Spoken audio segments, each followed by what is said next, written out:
Brought to you by KR Mangalam University. We provide you the platform to turn your dreams into reality. Give wings to your aspirations with KR Mangalam University. नमस्कार दोस्तों, आप crime तक देख रहे हैं। बात ज्योति मल्होत्रा की और बात उसकी जासूसी की। क्या वाकई में वो जासूस है या सिर्फ पाकिस्तान प्रेम उसको ले डूब रहा है? इस पर हम विस्तार से चर्चा करते हैं, लेकिन सबसे पहले मैं आपको एक लेटर दिखाना चाहूंगा। दरअसल ये लेटर लिखा है, मैं जल्द आ जाऊंगी, लव यू खुशमुश। ये पूछताछ के बीच ज्योति का एक लेटर तेजी से वायरल हो रहा है और ये बताया जा रहा है कि ये लेटर उसी की हैंडराइटिंग में है। ज्योति की गिरफ्तारी के बाद परिवार ने उसकी फोटो कमरे से हटा दी है, इस तरह की जानकारी निकल कर आ रही है। पड़ोसी और दोस्तों के मुताबिक वो हिसार में अक्सर कुछ दोस्तों से मिलने जाती थी, लेकिन उसके घर आने जाने वालों की संख्या अब ना के बराबर थी, इस तरह की जानकारी निकल रही है। लेकिन ये जो लेटर लिखा है, उसमें लेटर में जो बातें हैं, पहले तो मैं आपको वो बता देता हूँ कि क्या क्या एग्जैक्टली लेटर में लिखा है। अपने आप को जो संबोधित कर रही है वो खुशमुश के नाम से संबोधित कर रही है ज्योति मल्होत्रा। मैं जल्दी वापस आ जाऊंगी।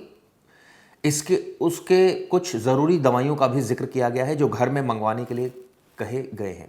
पत्र के अंत में लिखा गया है लव यू खुशमुश, जिसके अनुमान लगाया जा रहा है कि परिवार में उसे इसी नाम से पुकारा जाता था।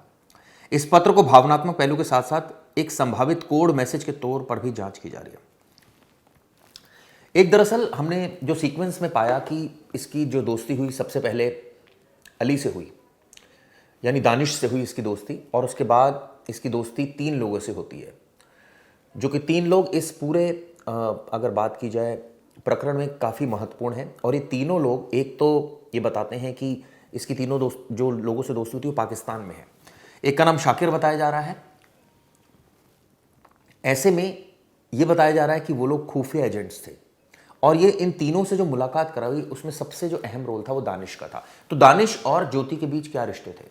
वो पाकिस्तानी एम्बेसी जाती थी और ये भी पता चला है कि वो बैसाखी के वक्त भी, यानी 2024 में भी वो गई थी पाकिस्तान। 2 बार वो पाकिस्तान जा चुकी है, उसकी डिटेल भी आ चुकी है, कब कब वो जा चुके हैं वो भी आपको बता देता हूँ। पहले तो इस बीच कई सारे सवाल और खड़े हो रहे हैं। पहले तो मैं आपको बताता हूं कि वो कब कब गई है।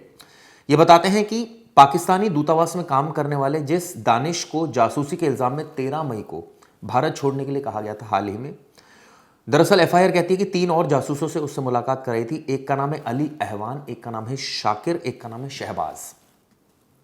इन तीनों से मुलाकात होती है और ये बताते हैं कि इंटेलिजेंस एजेंट्स हैं ये। अब किस तरह की जानकारी इन्होंने दी, इसने जो क्या जानकारी दी, ये भी सोचने वाली बात है। पहले तो मैं आपको बता देता हूं कि ये कब कब गई। पहली बार 2023 में पाकिस्तान गई, अप्रैल में बैसाखी फेस्टिवल था। हरियाणा सिख गुरुद्वारा प्रबंधक कमेटी की तरफ से गई थी। इसी कमेटी से जुड़े हैं हर कीतर सिंह, उसने भेजा था, ज्योति को वीज़ा दिलवाया था। तब इसकी मुलाकात पाक एम्बेसी पहुंची थी। पहली बार इसकी मुलाकात दानिश से हुई थी। वहीं इसके बाद दानिश से इसकी दोस्ती हो गई। 14 दिन वो पाकिस्तान में रही, फिर लौट आई। लेकिन 2024 में भी जब बैसाखी फेस्टिवल लगा तो उसे दोबारा पाकिस्तान जाने का वीज़ा मिल गया, यानी 23 में भी गई, 24 में भी गई। 17 अप्रैल 2024 को वो पाकिस्तान गई, लेकिन इस बार वो 25 मई को लौटी। ज्योति का वीज़ा एक्सटेंड कर दिया गया था, ये काम दानिश ने करवाया था, यानी 2 बार वो पाकिस्तान गई। ये जो गई वो पाकिस्तान वो अप्रैल के महीने में गई। अभी हाल ही में जो खबर आ रही थी कि वो घटना से पहले गई, दरअसल काफ़ी पहले गई थी, ये कहा जाए तो इसमें कुछ गलत नहीं होगा, पहलगाम इंसिडेंट से पहले, क्योंकि पहलगाम इंसिडेंट तो अभी हुआ है 22 अप्रैल। तो सवाल ये उठता है कि पाकिस्तान प्रेम हमने देखा और ये भी देखा कि कई सारी कंट्रीज में घूमी, चाइना भी गई, ये थाईलैंड भी गई, कई सारी वीडियोज इसने बनाई। सवाल नंबर 1, क्या इस तरह का कोई जासूस होगा, वो सारी चीज़ें इस तरह से प्रेजेंट करेगा, यानी कि ओपनली बताएगा कि यहाँ ये है, पाकिस्तान में जाकर यहाँ पाकिस्तान में है।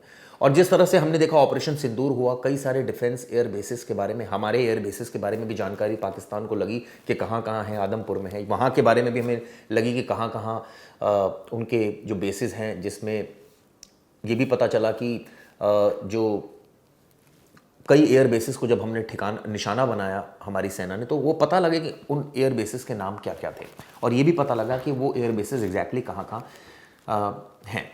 तो ये कहना कि ये सारी चीज़ें ऐसी हैं कि एक दूसरे को, देशों को पता नहीं है, ऐसा तो नहीं है, पता है। और जब हमने 9 आतंकियों के ठिकानों को टारगेट किया, इंटेलिजेंस इनपुट था, तो भी हमें पता था कहाँ कहाँ है, तभी हमने टारगेट किया, चाहे वो मुरीद के में हो, चाहे वो दूसरी जगह पर हो, एक एक एग्जैक्ट लोकेशन पता थी। तो ये भी कई सारी लोकेशंस, ऐसा नहीं है कि पाकिस्तान को नहीं पता है, क्योंकि हमने खुद ही हमारी एक तरह से कहा जाए मीडिया ही बहुत सारी चीज़ें बता देती है, बहुत सारी इन्फॉर्मेशन हम लोग कवर करते हैं जब प्रोमिनेंट लोग जाते हैं प्रोमिनेंट प्लेसेस पर, और ख़ासकर ऑपरेशन सिंदूर के बाद जब गए तो वो तो सब पता ही है। लेकिन हाँ, कुछ ऐसी प्लान कि भाई आपका ये प्लान है आने वाले वक्त में, या मिलिट्री का ये प्लान है, आर्मी का ये प्लान है, सेना का ये प्लान है, वो जानकारी मुहैया कराना, या कोई वाइटल इंस्टॉलेशन का कोई मैप मुहैया कराना, अंदर की कोई और स्पेसिफिक जानकारी मुहैया कराना कि किस तरह के हथियार है, कितने हथियार है, कहाँ कहाँ इंस्टॉल है, किस तरह से उसको यूज़ करेंगे, ये वाकई सेंसिटिव इन्फॉर्मेशन होती हैं जो कि नहीं प्रोवाइड करनी चाहिए। हालांकि ये मिलती है या नहीं, ये भी एक बहुत बड़ी बात है, क्योंकि ये सारी इन्फॉर्मेशन उन्हीं लोगों के पास होती है जो इससे अटैच होते हैं, चाहे वो आर्मी के लोग हों, चाहे वो नेवी के हों, चाहे एयरफोर्स के हों, डिफेंस से रिलेटेड जो भी लोग जुड़े होते हैं उन्हीं के पास ज़्यादा जानकारी होती है, और बहुत लिमिटेड जानकारी होती है, कोई ऐसा नहीं होता फैली होती है जानकारी। ये जितनी कॉम्पैक्ट एक तरह से कहा जाए, जितना छोटे स्वरूप में होती है, इसको इसी तरह से देखा जाना चाहिए। तो ये बातें अब सामने आने लगी है कि क्या इस तरह की जानकारी उसने लीक करी, क्या उसके पास इस तरह की जानकारी थी, पाकिस्तान एम्बेसी के पास क्या जानकारी थी, ये भी पता लगाया जा रहा है। लेकिन एक चैट और बीच में वायरल हो रही है, जिसमें चैट में ये बातचीत कर रही है और प्रोटोकॉल को लेकर ये चैट के बारे में बातचीत हो रही है, ये भी मैं आपको बताता हूँ। इससे थोड़ा सा शक तो जाहिर हो रहा है, लेकिन अब शक के बिना पर यह कहना कि भाई कोई इसी तरह का है, थोड़ा सा मुझे लगता है जांच होनी चाहिए, उसके बाद ही स्थिति साफ होगी। मैं वो पढ़ देता हूँ एग्जैक्टली जो वो चैट का हिस्सा है, जो कि काफ़ी अहम इसको माना जा रहा है। ये चैट ये भी बताता हूँ किस किस के बीच में हुई है। दरअसल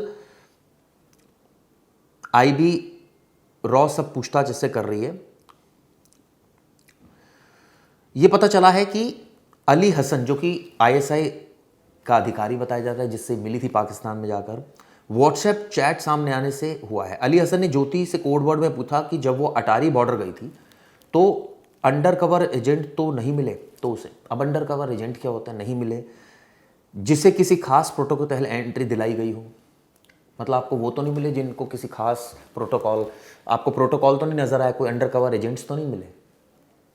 ये बात पूछी ज्योति से अली हसन ने। इसका जवाब ज्योति ने दिया, किसको मिला, मुझे तो मिला नहीं। उसने कहा मुझे तो नहीं मिला प्रोटोकॉल। अली हसन ने कहा इट मीन कोई अंडर कवर पर्सन हो, जैसे यार पता चल जाता है प्रोटोकॉल देखकर। ज्योति कहती है नहीं, इतने पागल थोड़ी ना थे वो, मतलब इतने भी पागल नहीं है कि अपनी आइडेंटिटी रिवील कर देंगे। इस तरह की बातें ये हुई हैं। ये क्या मतलब है इस बातों का, ये बात सामने आनी चाहिए। ये चैट जहाँ खत्म होती है वहाँ से कई सवाल खड़े हो जाते हैं। सबसे पहले है कि आईएसआई भारतीय एजेंट की जानकारी जुटाने में लगे हैं। क्या ये क्वेश्चन राइज नहीं हो रहा, क्या इस काम में उसने ज्योति की मदद ली? क्या ज्योति इस तरह की जानकारी दे रही है, प्रोटोकॉल के बारे में पूछ रही है, अंडर कवर एजेंट्स के बारे में पूछ रही है? क्या होते हैं अंडर कवर एजेंट्स? प्रोटोकॉल तो नेचुरली भाई प्रोटोकॉल का इस्तेमाल किया जब ये पाकिस्तान गई, अंडर कवर एजेंट। तो ये चीज़ें ऐसी है जो अभी, कई सारी ऐसी चीज़ें जो अभी अंडर इन्वेस्टिगेशन है, तो इस वजह से थोड़ा सा शक जा रहा है। आपको बता दूँ, चीन, Bangladesh, Indonesia, Dubai, Thailand, Nepal, Bhutan, ये तमाम देशों की यात्रा वो कर चुकी है। और ये भी पता लग गया कि पाकिस्तान वो 23 में भी गई थी, 24 में भी गई थी। और 3 कैरेक्टर्स के जो नाम शुरू में मैंने आपको बताया, वही 3 कैरेक्टर सबसे अहम इस पूरे उसमें नज़र आ रहे हैं। लेकिन पुलिस के हाथ में 6 लोग हैं, 6 + 5 11 लोग हैं। ना तो उनके हाथ में वो पाकिस्तानी एजेंट है तीनों, और ना ही वो चौथा पाकिस्तानी दूतावास का कर्मी यानी दानिश, जिसको भगा दिया यहाँ से, और जो इस मामले की अहम कड़ी। किस तरह के रिलेशनशिप थे ये भी क्लियर होना चाहिए, और क्या क्या फ़ायदे पहुँचा रहा था और मकसद क्या था। ये बहुत डीप इन्वेस्टिगेशन है। हालांकि एफआईआर कहती है कि इन सभी से ज्योति की बात हुई है स्नैपचैट, व्हाट्सएप और दूसरे सोशल मीडिया प्लेटफॉर्म के जरिए। इसमें भी कितना सच है ये भी जानने वाली बात होगी। लेकिन कुछ ऐसी चीज़ें हैं जो इसमें छिपने वाली नहीं, यानी कि अब जब आप YouTube पर वीडियो बना रहे हैं तो सारी चीज़ें नज़र आती है, आप कौन सी जगह से बना रहे हैं, जहाँ तक आपका एक्सेस होता है। ठीक है, बहुत इंटरनल एक्सेस तो नहीं होता हर यूट्यूबर का या मीडिया का भी कहें, लेकिन एक काफ़ी हद तक आप एक क्लियरिटी आपको मिल जाती है। कई सारी वीडियो से बहुत सारी चीज़ें क्लियर हो जाती हैं। तो ये एक सवाल ज़रूर है, और ऐसे में नेचुरली इसकी जाँच जो है वो की जानी चाहिए। खैर इस पर हमारा नज़र भी रहेगी इस केस पर, और आपको जो भी अपडेट होगा मैं आपको दूंगा। ये वीडियो कैसे लगी दोस्तों, जरूर बताइएगा। शुक्रिया।